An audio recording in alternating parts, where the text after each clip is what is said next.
কি বলো তো, এই জেনারেশনে অনেক কিছু দেখে ফেলেছে। আর কারোর উপর নিজে রাগ অভিমান পুষে রাখবো না, রাগ অভিমান করবও না কারোর উপর। আর আর কাউকে বোঝাতে যাব না যে আমি কেমন, আর কাউকে বলবো না যে আমাকে বুঝতে, আমাকে জানতে। আজ থেকে উঠিয়ে দিলাম নিজে ভালোবাসা মানুষদের উপর রাগ অভিমান। যাদের কাছে আমার রাগ অভিমানটা অ্যাটিটিউড ইগো, তাদের ওপর আই হোপ রাগ অভিমান না দেখানোই ভালো। আমি নিজেকে বোঝানোর চেষ্টা করব কাউকে।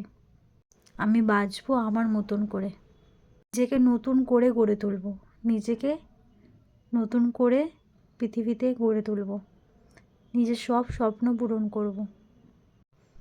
আর আমি জানি এই যুদ্ধতে আমার বাবা মা আমার পাশে আছে, ব্যাস, আমার আর কাউকে চাই না।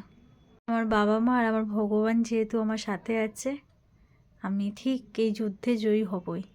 আমি নিজেকে ঠিক নতুন করে গড়ে তুলব। তোমাদের সাথে এরকম হয়ে থাকলে তোমরাও আমার এই কথাগুলো মাথায় রেখো। আশা করি তোমাদের কোনো ক্ষতি হবে না। নমস্কার।